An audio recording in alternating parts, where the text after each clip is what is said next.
ഇന്ന് എൻ്റെ ജോർദാൻ ട്രിപ്പിന്റെ അവസാന ദിനമാണ്. അതുമാത്രം പറഞ്ഞാൽ ശരിയാവില്ല. ദ മോസ്റ്റ് എക്സൈറ്റിംഗ് ഡേ എന്ന് തന്നെ പറയണം. അതുകൊണ്ട് തന്നെ ഞാൻ രാവിലെ നേരത്തെ റെഡിയായി വാതിരമ്മിൽ നിന്ന് റൂമൊക്കെ വെക്കേറ്റ് ചെയ്ത് പുറത്തിറങ്ങി. ഇന്ന് ഞാൻ എങ്ങോട്ടാ പോകുന്നതെന്നല്ലേ, ഞാൻ ഏറ്റവും എക്സൈറ്റ്മെന്റോട് കൂടി കാത്തിരിക്കുന്ന എൻ്റെ last destination the Dead Sea, ചാവുകടൽ. ചാവുകടൽ ഇറ്റ്സെൽഫ് ഈസ് എ മിറാക്കിൾ. അത് നമുക്ക് എല്ലാവർക്കും അറിയാം. പക്ഷേ എന്നോട് മിസ്റ്റർ മാതി ഓൾറെഡി പറഞ്ഞിരുന്നു, വാതിരമ്മിൽ നിന്ന് ഡെഡ് സീയിലേക്കുള്ള ആ ഡ്രൈവ് അത് തന്നെ വലിയൊരു മാജിക് ആണ്. വളരെ എക്സൈറ്റിംഗ് ആയിട്ടുള്ള പല പല കാര്യങ്ങൾ നമുക്ക് കാണാനുണ്ട് എന്ന്. അപ്പൊ അതുകൊണ്ട് തന്നെ ഐ വാസ് ടോട്ടലി എക്സൈറ്റഡ്. കാറിൽ കയറിയപ്പോൾ എനിക്ക് ചെറിയൊരു പൂതി തോന്നി, ഒന്ന് ഡ്രൈവ് ചെയ്താൽ എന്താ, നമ്മുടെ രാജ്യത്തിന് പുറത്തു പോയിട്ട് അവിടെ ഇങ്ങനെ ലോക്കൽ അവിടുത്തെ കാറൊക്കെ ഇങ്ങനെ ഡ്രൈവ് ചെയ്ത് പോവുക. എനിക്ക് ഭയങ്കര എക്സൈറ്റിംഗ് ആയിട്ടുള്ള ഒരു കാര്യം, അത് ഭയങ്കര ഇഷ്ടമായി. എനിക്ക് ഇന്റർനാഷണൽ ലൈസൻസ് ഉണ്ട്. ഇതിന് മുമ്പ് ഞാൻ ഡ്രൈവ് ചെയ്തത് UK പോയപ്പോൾ വെയിൽസിലേക്കാണ്. ഞാൻ മാദിയോട് ചോദിച്ചു, അപ്പം മാദിക്ക് 100% സമ്മതം. അപ്പം എൻ്റെ താക്കോല് തന്നിട്ട് ഓടിച്ചോളാൻ പറഞ്ഞു. ഇത് വളരെ ഈസി ആയിട്ട് ഓടിക്കാൻ പറ്റുന്ന ഒരു ഓട്ടോമാറ്റിക് കാറാട്ടോ, ചൈനീസ് കാറാണ്, ജീലി. സോ അടിപൊളിയായി കുറച്ചു നേരം ഓടിച്ചു. ഇനി ഓരോ വിശേഷങ്ങളായിട്ട് പറഞ്ഞു തരാം, കാത്തിരുന്നോളൂ, അടിപൊളിയാണ്. അങ്ങനെ ഞങ്ങളുടെ യാത്രയുടെ ആദ്യത്തെ സ്റ്റോപ്പ് ഇവിടെയായിരുന്നു. നിങ്ങൾ തെറ്റിദ്ധരിക്കണ്ട, ഇത് നമ്മുടെ ഊട്ടി ട്രെയിൻ ഒന്നുമല്ല. ഞാൻ ട്രെയിൻ കയറാൻ പോവുമല്ല. എന്നാൽ ഈ നിർത്തിയിട്ടിരിക്കുന്ന നമ്മുടെ ഊട്ടി ട്രെയിൻ പോലെയുള്ള ഇവർക്ക് വലിയ ഒരു ചരിത്രം നമ്മളോട് പറയാനുണ്ട്. അതെന്താതൊന്ന് പറഞ്ഞു തരട്ടെ ഞാൻ. ഇത് കാണുമ്പോഴേ നമുക്ക് ഊട്ടിയിലത്തെ ട്രെയിനിനെ ഓർമ്മ വരുന്നില്ലേ? ഇത് ജോർദാനില് പണ്ട് ഓടിയിരുന്ന ട്രെയിനാണ്. ഈ റെയിൽപാതകളൊന്നും ഇപ്പോൾ പ്രവർത്തിക്കുന്നില്ല. അതായത് ഇപ്പോൾ ജോർദാനിൽ ട്രെയിൻ ഇല്ല. അപ്പൊ എപ്പോഴാണ് ഈ ട്രെയിൻ പ്രവർത്തിച്ചിട്ടുണ്ടായിരുന്നത്? നമ്മുടെ രാജ്യത്തെ പോലെ തന്നെ ജോർദാനും പല ആളുകൾ ഭരിച്ചിട്ടുണ്ട്. ഒരു കാലത്ത് ടർക്കിഷ് പീപ്പിൾ, ടർക്കി ആയിരുന്നു ജോർദാനെ ഭരിച്ചിരുന്നത്.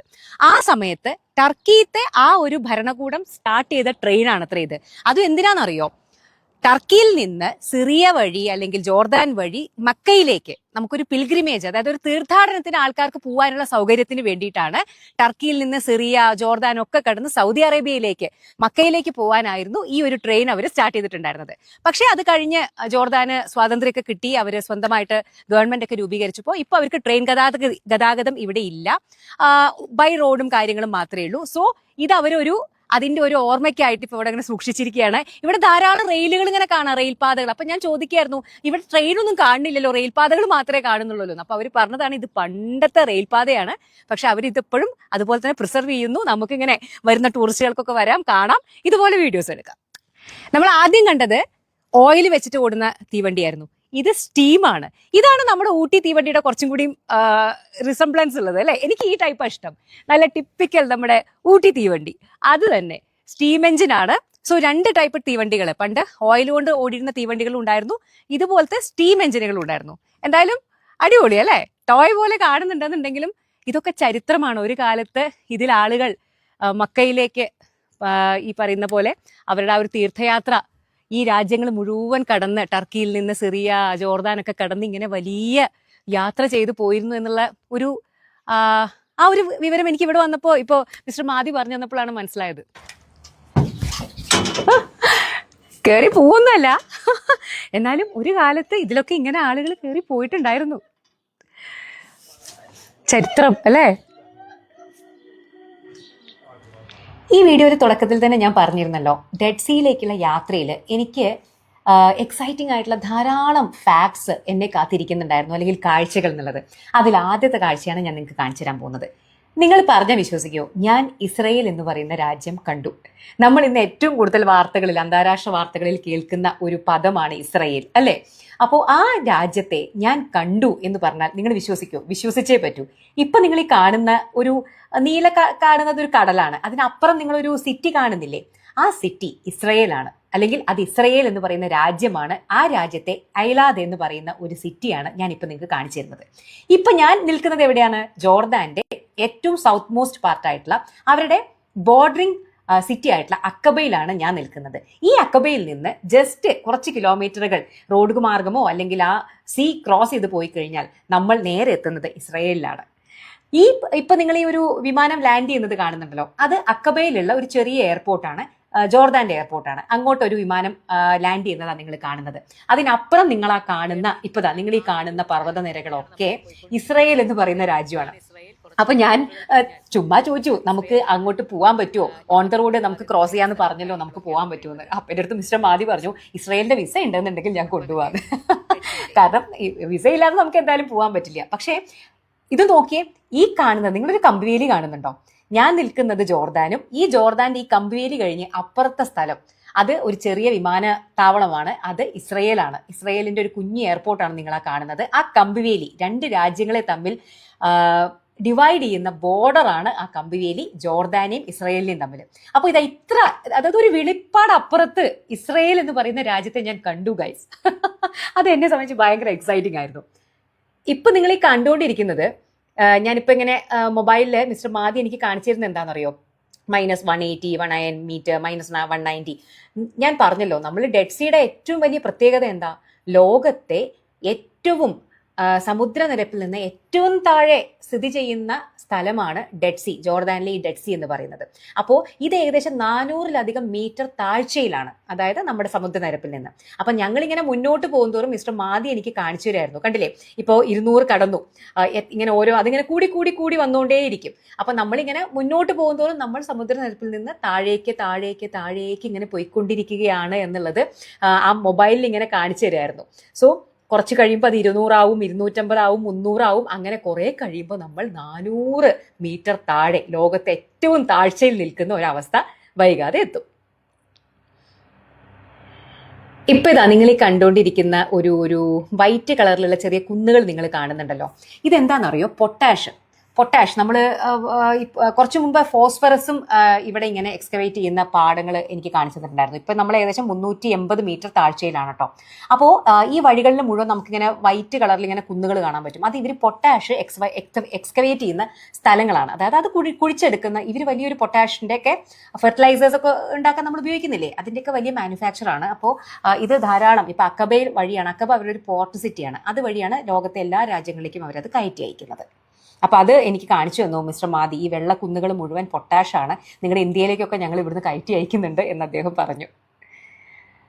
ഇതുപോലെ തന്നെയാണ് ഫോസ്ഫേറ്റും ഇവർ കുഴിച്ചെടുക്കുന്നുണ്ട്. അപ്പോൾ ഇതൊക്കെ എല്ലാ രാജ്യങ്ങളിലേക്കും അവർ അക്കബ പോർട്ട് വഴിയാണ് മാക്സിമം കപ്പലുകൾ വഴി അവർ പല രാജ്യങ്ങളിലേക്ക് എത്തിക്കുന്നത്.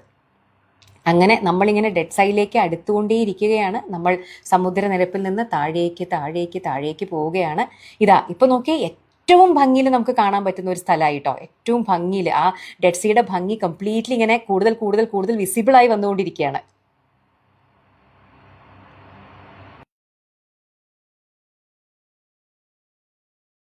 നമ്മള് ഡെഡ് സീയുടെ ഒരു ഫുൾ വ്യൂ കാണാൻ വേണ്ടി നിർത്തിയതാണ്. നിങ്ങൾക്ക് പണ്ട് ഇവിടെ അതിന്റെ അടുത്ത് വരെ പോവായിരുന്നു, പക്ഷെ പിന്നെ എന്തൊക്കെയോ അപകടങ്ങൾ ഉണ്ടായതുകൊണ്ട് അവരൊരു കമ്പിവേലി കെട്ടിയതാണ്. പക്ഷെ നിങ്ങൾക്ക് കാണാൻ പറ്റുന്നില്ലേ, അവിടെ ആ ഒരു സോൾട്ടി, ആ ഡെഡ് സീയുടെ അടുത്ത് കിടക്കുന്ന പാറക്കല്ലുകളുടെ ഒക്കെ കളറ് കണ്ടോ, വെള്ള കളറിലാണ് കാണുന്നത്, കണ്ടില്ലേ?